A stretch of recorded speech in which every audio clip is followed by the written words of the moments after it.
I'm Howard Aldrich. I'm a Keenan Professor of Sociology at the University of North Carolina at Chapel Hill. I'm here in Sunnyvale, California, which is the local offices of GoDaddy, with my son, Stephen Aldrich, who's the Chief Product Officer of GoDaddy. We're here today to talk about his experience as an entrepreneur and as somebody who's following very closely developments in entrepreneurship and small business in the U.S. and around the world. So to start, were there any early significant signs in your life that you had an interest in entrepreneurship? I think if you go back early enough, part of what I think today I'd consider entrepreneurship was a paper route, regardless of rain or shine. Luckily, it was a pretty small paper route, so it was easy to get the papers there. But that was an early way to try to make money. It didn't last very long, but it was a taste of what you can do when you strike out on your own. In college, a roommate and I had a loft building business and a summer storage business. One word to people wanting to do that in the future: try to take square things versus any object. We learned that. We did iterative design. We did it 1 year and took anything, and we found that it was really hard to stack carpets and other non-square items. And so the second year we did much better. By the way, people don't like to retrieve their stuff either, so we had an issue not just getting it, but putting it back. So those were two early interactions. Did that business make money for you, or was it just a learning experience? Well, it paid for a number of trips in college. I think the making money is a relative sense. We rented a single storage room, and the bigger the room, the less it was per square foot. Mm-hmm. And we borrowed my roommate's pickup truck, which was free, and then we just used our time. So in terms of hard costs, we had very little. In terms of money we brought in, actually was significant, especially for college students. So was that one of the events, or was there anything else that early on we could say marked a point at which you actually could think of entrepreneurship as a career, that you actually decided you wanted to be an entrepreneur? It was an interesting, almost sliding set of activities that led to becoming an entrepreneur, what I call a CEO of a real company for the first time. So when I was getting ready to go to business school, I was out here at Stanford and had been accepted into business school, but part of that process, I think, was really some soul searching on, well, what did I want to do afterwards? And the business school asked me questions: where do you want to be in 10 years? And I do distinctly remember saying I wanted to help technology companies grow. And you had actually set up some meetings with folks when I was out here with folks in different labs, like HP labs and others, and seeing back both family and professional intersection of having you study entrepreneurship, study what it took to make small businesses successful, started to influence me. So I think the first time I really thought about what I was going to do for a career was when I was getting ready to go to business school, and that specific question: what do you want to do long term? Now, I remember actually visiting you at Stanford, and you said, "Dad, come here, I want to show you something." And we went down to the basement of the Stanford Business School, and there was a PC, and I think you showed me, it must have been the Mosaic Browser. Right. And at the time, I don't remember if you showed me that you had a prototype in mind, but I do remember you being really excited. Were you aware of the possible commercial potential of that, or was that just something you wanted to show me because it was a cool technology? Yeah, so it's hard to remember back that far today. Here we are in the 2016 timeframe, but back when I was in school in 1993, email wasn't used by most people. The idea that you could pull something up on a smartphone, well, there wasn't pulling anything up on even a computer at that time. The Mosaic Browser had just been introduced, and Netscape hadn't even come into being yet. It was Mark Andreessen at National Center for Supercomputing in Illinois. So we had at Stanford access to web browser. I was dialing up with a 1200 baud modem to do online banking with the Stanford Federal Credit Union. So that was something that I was steeped in day out. And one of the things that was really pivotal, actually, in that first business being created was a mentor through the business school that, just happenstance, I'd said I was interested in technology, that connected me with a guy named Steve Ferrari, and he was at a company called EIT. A little known fact: EIT hired Mark Andreessen. He worked there for about 2 months before Jim Clark found him to pull him off to found Netscape. And their contract was to create the first secure socket layer encryption technology, what we now know as SSL. You get the little lock and key in your browser when you go to buy something. That was the first set of building blocks that led to what we now know as the e-commerce revolution. So that was in 93, 94. Well, let me stop you, because I remember, well, maybe you're going on to this, but I remember the next year you're talking about a project that you had taken on in one of your classes that had to do, I guess, with a business plan. Right. And maybe you could tell us a bit about that experience. As I recall, the professor had given you a project, and you were going to get an incomplete in the project because he wanted you to do more. Could you say a bit more about that? Yeah, so I'd been in between years of business school, so adding a couple of these pieces together. So had the mentor who was introducing us to the concept of electronic commerce, spent the summer at a consulting firm, McKinsey in DC, where my fiance at that time was living. And that project over the summer with McKinsey was an electronic market for a specific financial instrument.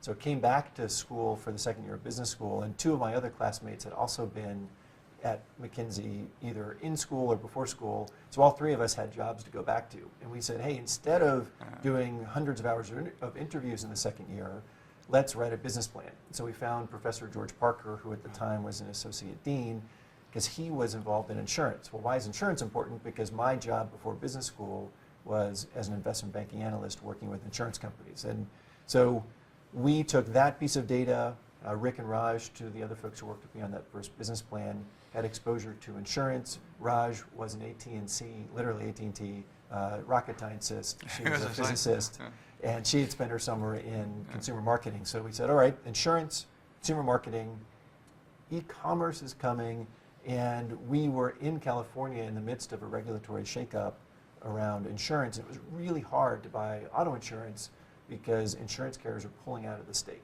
So we put those pieces together and started to write a business plan to create a new type of insurance, or actually same type of insurance, but a new way to sell it over the internet. And that's when we took the business plan to Professor Parker and Was said, that in a course, or was that just doing it on your own? so this first piece was what was called a 390. It was a independent study effort. Later on, I used this in a bunch of other classes to get my classmates' input. We can talk about that. But that very first semester was the three of us working independently, and we produced what Professor Parker called an academic business plan. And we went to go see him, and he gave us some very direct feedback. He said, revise? and Well, yeah, resubmit? so he said, look, this is a plan that is not ready to be executed. So can you please rework it, or you'll get it incomplete? And then he turned to us and said, oh, and by the way, what are you going to do with this business plan? And he turned to Rick, or sorry, not to Rick, he turned to Kevin, and Kevin said, well, I'm going to go back to McKinsey. Turned to Raj, and she said, I'm going to go back to McKinsey. And he turned to me, and he said, what are you going to do? And I said, well, I'm not sure. And he said, well, what do you mean? What else would you do? And I said, well, I go back to McKinsey. And he said, well, look, what are you going to want to do in 10 years? And of course, remembering the essay I'd written for the business school and really thinking this is how I was going to evolve my career, I said, well, I want to help a technology company grow. And he said, well, why don't you want to start this technology company, the online insurance company? And he said that question that really resonated to me, and I said, well, I've never led anything. I've never run a team. I've never had employees before, so I'm not sure I'm ready. And then he had great advice, which was, well, look, if you do this and you fail, you'll be so much further ahead than if you go back to McKinsey and work on Fortune 50 restructuring projects, which is a better place to be. And you've actually said some things similarly in your recent Bowling Green commencement address. Start before you're ready, right? So this was a great example of just getting a little bit of a push to start before I was ready. Now, did he set up any contacts? I remember you took that idea and you went off to some investors. Was it Stanford or his connections that led you to go to those investors? How did you know, so as you're saying, you'd never done this before, how did you know what to do as the next step? Yeah, so there were two really pivotal moments in going to work with Professor Parker. One was his connections into the insurance industry and into the alumni network at Stanford. So when I took the business plan, spent winter break turning it from academic exercise into something that could be executed, after asking Allison if we could live off of her salary in our one-bedroom condo for as long as it took, and she said yes. And he then took that business plan and sent it to an alumni of the business school, had graduated a decade before I'd been there, Stephen Gluckstern. And Stephen was in the insurance industry. So this is where the network of connections and knowledge really helped. So Stephen got that business plan on his desk, the day that it arrived, he was meeting with my old boss. This is one of those crazy small world stories, Peter DeVos. Peter was also a Stanford Business School grad and had been my boss at the investment bank Alex Brown, where I'd worked out of undergrad. So Stephen knew Peter from business school, turned to him and said, hey, I got this business plan from this guy, Stephen Aldrich. What do you think? Peter said some nice things, and Stephen called me and said, hey, look, I'd love for you to talk to me more about this business plan. But one thing you should know, the concept itself that you put together is to sell insurance over the web. I like that, but you've also suggested creating a new insurance company from the ground up. There's a lot of capital in the industry. What we really need is the distribution side. Can you go back and think more deeply about how to turn that piece of the business into the only part of the business? And so that was a key piece of advice that came through Professor Parker to Gluckstern, and we'll pick that part of the story up in a second. But the second piece was then, well, I had real good industry feedback then on what was going to be interesting to my customers and clients. So let me try to set up a timeline here then. So you've talked about, you haven't actually talked much about your undergraduate days other than you did this business where you were storing stuff for the summer, but you've had the investment banking a couple of years, you had the summer with McKinsey, you had the Stanford experience, then you have this experience with the people making the connections and getting you propelled. Could you talk about the next few years, because as I mentioned at the start, this was, as you'll talk about in a second, this was the first attempt you made, and you had other subsequent attempts.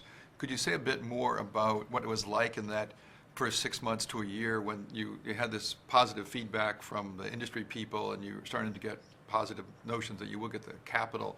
But what was it like in that first 6 months? Because you were also you were graduating from business school, you were getting married, and you had this nascent business idea, which would have been was the first, I guess, one of the first .com companies in the Valley. It must have been pretty chaotic. What was it like? Well, so good news was I was in school, so one of the things that I really appreciate looking back was the amount of time that I had to spend on the business. So being a full-time student gave me almost complete control over my schedule. So I could go to class, I could spend every waking minute not in class on the business plan, and then a founding team was critical. And so I was coming from a background of being a business thinker. I needed someone from a technology background. We needed to build the actual services to make this work, and we needed a marketer to help us build a brand, become an internet company and bring consumers to the site, as well as go get the insurance carriers that were going to supply the product to the marketplace. So you needed these two people. Now the business plan, the people at Stanford in the entrepreneurship courses would have said, okay, Steve, when you talked about a technology person and a marketing person, why don't you go out into the society, into the community, and you find the two best people to work with you? What did you actually do to find those two people? Yeah, so the real world doesn't quite work that way. You can't just put a for sign, a wanted sign out there. So I went into my network. So I thought about who are the people that I know that I can trust and bring onto the team that would provide both of those skills. And so my high school friend and college roommate and post-college friend, Robert Freeland, was one of the founders, and he was the technologist. I had actually called him when I was in the investment bank for help on some technology issues, and he wound up joining the bank and then doing work from there in technology. And then it was actually through Allison that I found Mark McCreary, who was the other co-founder. He had been at one of the first screen-based telephone companies. So before the internet, the thought was, well, let's turn telephones into internet-connected devices. The French tried that, didn't they? It didn't work they so had well. the Minitel, and this was a company called US Order, and this scan phone or screen-based telephone. So Allison had a marketer that worked there who'd gone on to New York and worked in one of the first interactive ad agencies called Ray Interactive. So I reached out to Mark, reached out to Robert and said, hey, I'd love you guys to help co-found the business. We did some interesting things about ownership, so made sure that they had significant ownership in the business on day one. And then we spent from early January of 1995 through graduation in June of '95, rewriting the business plan, finding people that could bring both technology, insurance carrier relationships, funding. So went through Stephen Gluckstern to get money from the Zurich.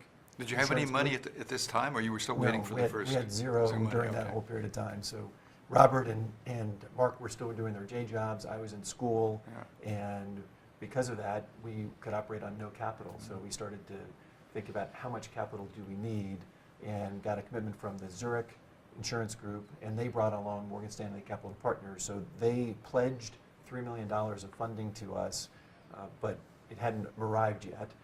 And then we started to find other potential partners through the business school, through Professor Parker. I found Risk Management Solutions, which had a lot of data that we thought we could pull in, and then a company that had a rating agency software called AMS that we thought we might build on top of. So we started to assemble partners all throughout that first part of 2015. So by the time I graduated in I think it was June, I got married July 2nd, and had the business up and running in our bedroom about a week later. And that was back on the East Coast. Right, in Alexandria, Virginia. Okay, so now I remember those days vaguely in the sense that you had enough money, you had a runway, and you had money, and the money was being used at a pretty high rate of speed. As I recall, you were burning tens of thousands a month, right? When did you realize, as it was going along, that the runway may not be long enough if you were going to keep going as an independent company? Or where am I putting? Right. Am I remembering this wrong? Well, so there were just 3 of us to start, working out of the loft, a condo that we owned. We quickly got a place of doing business in Alexandria. You couldn't lease much equipment. We had to go out and buy. There wasn't Amazon Web Services or Microsoft Azure. You had your own bandwidth. You plugged in a server that you owned. And well, I remember the T1, T2, right, we had to get T4. T3. Yes, we had T1 and T3 lines into our office. Yeah. We had to go buy what doesn't exist anymore, Silicon Graphics boxes. So we went out and bought SGI boxes, bought Oracle database licenses, bought Sun operating systems. And so we were spending hundreds of thousands of dollars on equipment even before we'd written a line of code. And Netscape had just been launched, so we bought early license to Netscape communications server, pre-commerce server. So again, e-commerce wasn't even in the vernacular yet. Bought our domain name, insuremarket.com. And those pieces, plus the staff we started to add on in Alexandria, started to increase our burn rate. So we went to the first ever online insurance conference in the fall of 1995 in Chicago. We rented a suite so we could bring MetLife and Allstate and State Farm and John Hancock up to our suite. We had some of our board members there to explain that we were going to build an insurance marketplace. How did they receive that, these insurance companies? Because did they say, oh, fantastic, this is a great way to sell our product? Or did they look at you and say, oh, wait a minute here, these guys want to eat our lunch? Or how was? Well, they were confused initially. So the good news was, since they were at the conference, at least they knew that the internet existed. This was back when Prodigy and CompuServe were the #1 and #2 online services in the world. People weren't just going to the web, they were going to walled gardens. AOL had yet to start the carpet bombing with CDs to every household in America. So the web was a very different place. We were meeting these insurance carriers and explaining, #1, the internet was growing. #2, they could use the internet as a way to bring on very well qualified new policyholders. The folks using the web were highly educated, a great demographic for them. And we also said that the internet was going to be the wave of the future. People are going to shop for virtual goods like insurance through the web. It was just a better way of going and calling 15 people and trying to compare those quotes online. So let me just remind people, this is the mid-1990s. This is before the internet revolution and e-commerce. Okay, so I mean, imagine, today, of course, we hear what you're saying, and it sounds obvious that, of course, why wouldn't you do this? But I remember that you explained it to them, but I don't recall them being all that enthusiastic. They didn't jump up this. and down and say, fantastic, where do we sign? Yeah. They had 2 pieces of feedback. One, how will you actually get the service up and running? Because we had a prototype at the time. And we could show that to them. We showed them how the screens would work. And #2, we have consumer brands already. We're John Hancock, we're MetLife, we're Allstate, we're State Farm. Why would we work with you, Interactive Insurance Services, with this service called InsureMarket? Our brands are going to be the place these consumers go. And I thought that was actually a pretty valid point, and started picking up the phone and calling Fidelity and Vanguard and Schwab and American Express and Intuit, because they had the Quicken product, and Microsoft because of the recent introduction of money. And so the thought was we would go partner with one of these companies to bring their consumer brand into our service, and then we would have the ability to take the insurance carriers with us on the journey where we thought consumers would aggregate on the web. So that was the beginning of trying to connect our idea to a way to actually get into the hands of millions of consumers. And as I remember then, you mentioned these different large players that you were looking to partner with or lend legitimacy to what you were doing. And I think, as I recall, one of them, Intuit, wanted to do more than just partner with you, didn't they? Can you tell us what happened and why Intuit became more than just a partner for you? Perfect, and this is part of that network again. So in the fall of 1995, I'd called one of my classmates from the business school at Stanford, and he was working on Quicken at the time. And I'd said, hey Brian, remember that business plan I was working on in graduate school? Well, I've got it up and running. We'd love to partner with Quicken and distribute our product and license the Quicken brand. And he said, wow, that's really interesting. We're working on something similar. Let me get back to you. So he hangs up a couple days later. Did he sign an a non-disclosure agreement before that conversation? Non-disclosures, we can come back to that. I think non-disclosures can really slow conversation down and get in the way of really learning what's happening. So if you have a good idea, it's like that other people have that good idea. How are you going to bring that to market and how are you going to execute winds up being the differentiator. So Brian called me back with his boss, Peter Dumanian, and they said, you don't know this yet, but we're going to launch a version of Quicken that includes internet connectivity. We're going to literally bring out with concentric networks, free dial-up for every Quicken customer. We're going to embed a browser, it's going to be the Netscape browser, inside of Quicken, and we're going to launch a new service called the Quicken Financial Network. And so we're really interested in this idea of shopping for insurance online because we're also going to include a mutual fund finder and investing materials all over the web. Well, please come out to California. Okay, so Mark and I hopped on a plane in October of '95, visited Peter and Brian and their boss, Bill Harris, and we're meeting with them, and having been an investment banker, my antenna were going off as I started to ask questions, not so much about the service and the customers we were serving, but how much capital had we raised, who were the investors, and then we break for driving over to dinner at El Fornillo, and Mark and I are driving in a separate car, and I turned to Mark and said, they're going to ask us at dinner if we want to be acquired. He's like, oh, no, we just got started. And like, well, your product, you had nothing to show them but a prototype on a web browser, right? I mean, right, and we had a Hello World page up on the internet that said Insure Market. We had a brand that was quite strong. We had an ad agency, a PR firm. We had started to work with insurance carriers, so we had some relationships going, but we hadn't launched the service to the public yet. And at dinner, Bill Harris turns to us and says, we are interested in acquiring you, and we're looking at you and one other firm. Let us know. And I said, thank you so much for that exciting idea, that opportunity. I'm not sure, I'm very flattered. Let me go back and talk to our board.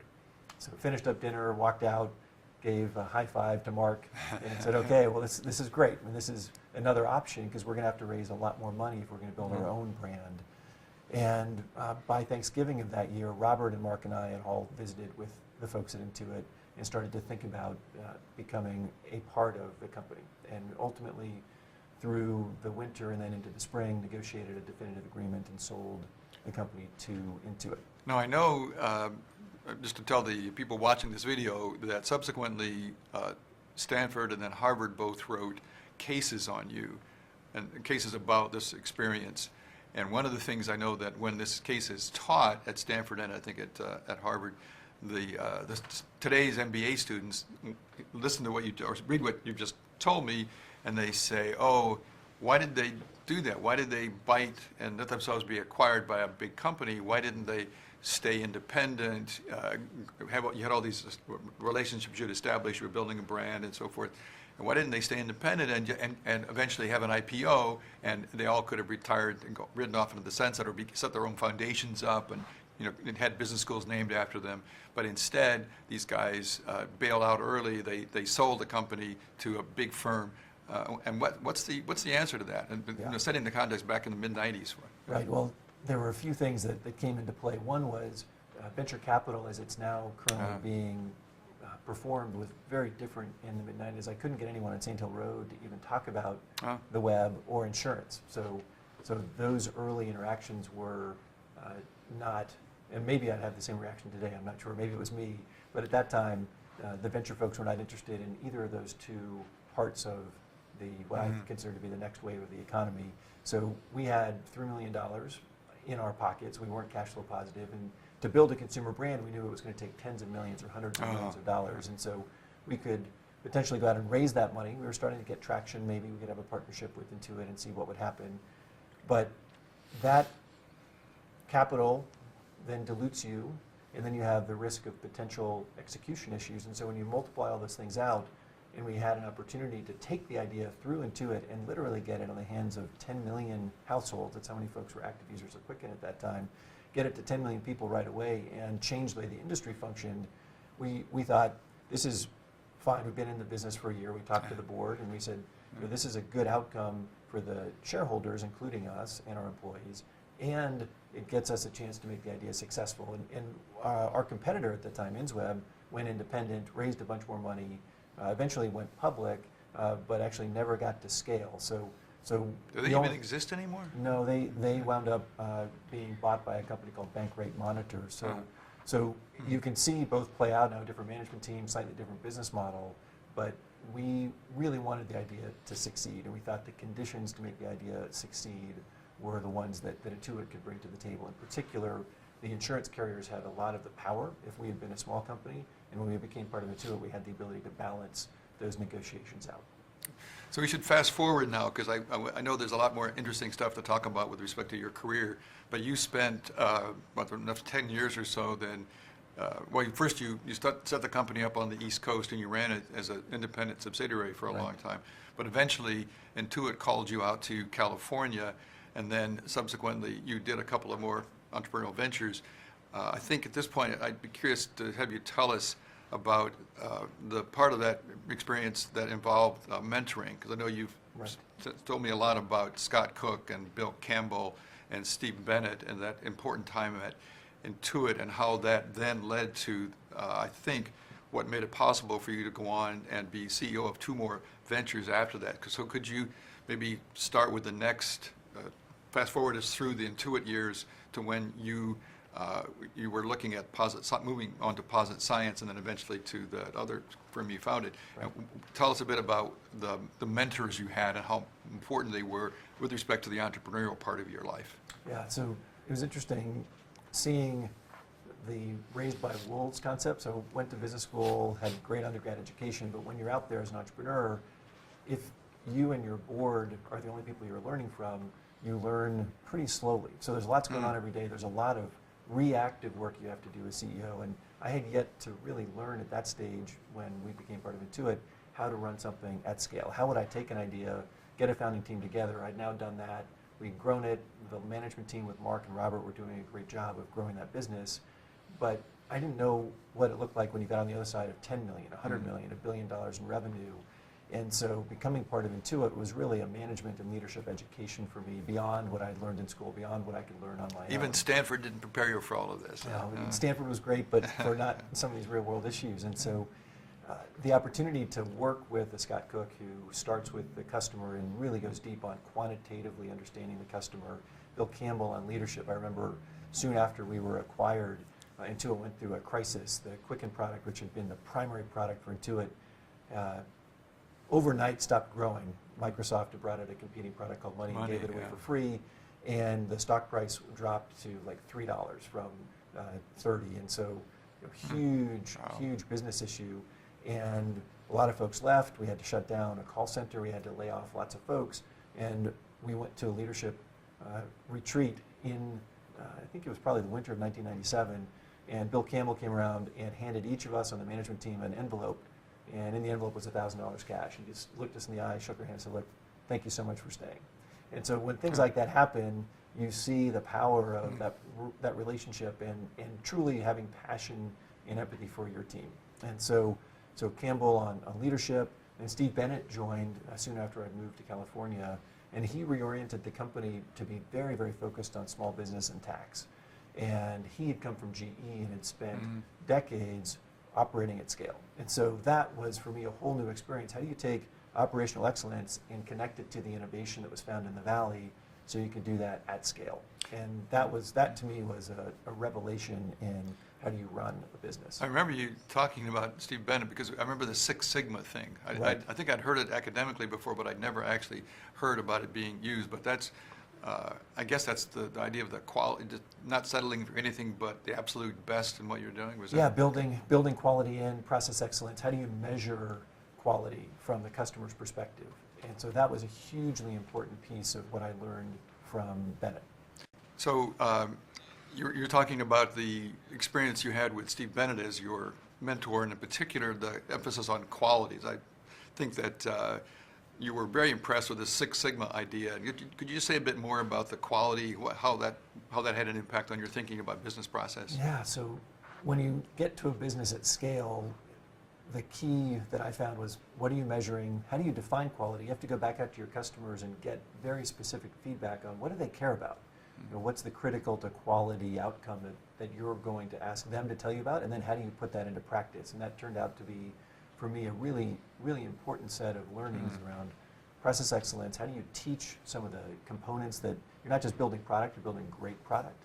And then he had a number of, I think, very useful ways to think about breaking problems down into very, very easily digestible sound bites. And he and then Brad Smith actually were masters at this. How do you take a complicated strategy for a multi-billion-dollar firm and break it down into 3 elements so that everyone can remember it? Right? If you don't have your entire group, and this is now not just tens of people or hundreds of people, thousands of people who can repeat back to you, what's our strategy, what are the most important priorities, they're not going to be able to make decisions independently, and so you're going to go slower. If everything has to come back up to a CEO or senior leadership team to be decided, your firm is going to, just by definition, move slowly.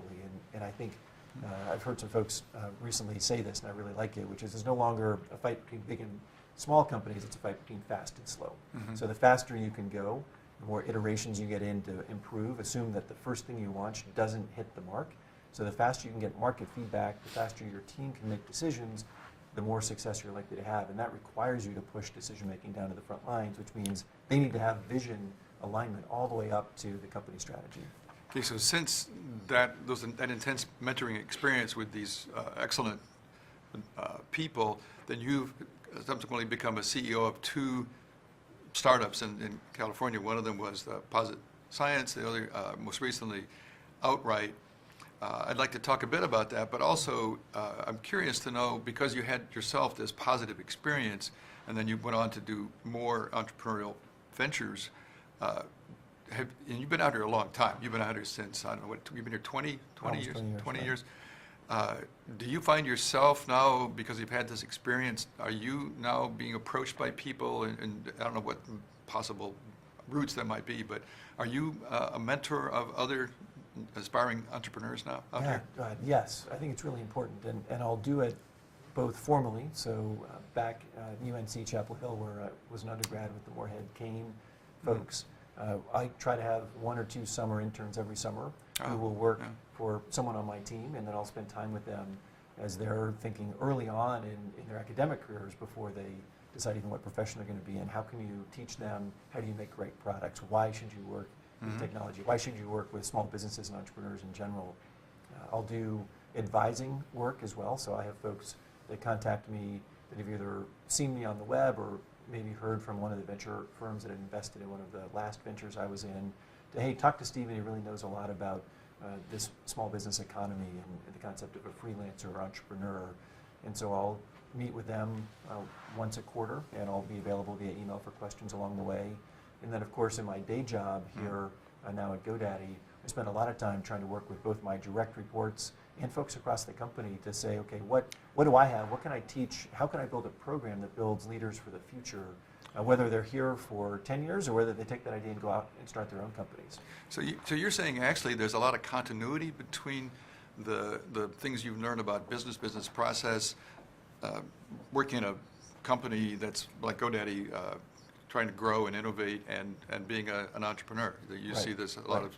Yeah, I think the skills are deeply connected. As you grow and scale, your operating mechanisms have to change. It's, on all hands, when I used to do it with 15 people at Outright, which was the company that was doing small business management pre-GoDaddy, I could get 15 people in the room with 2 pizzas and we'd be finished in the all hands in half an hour.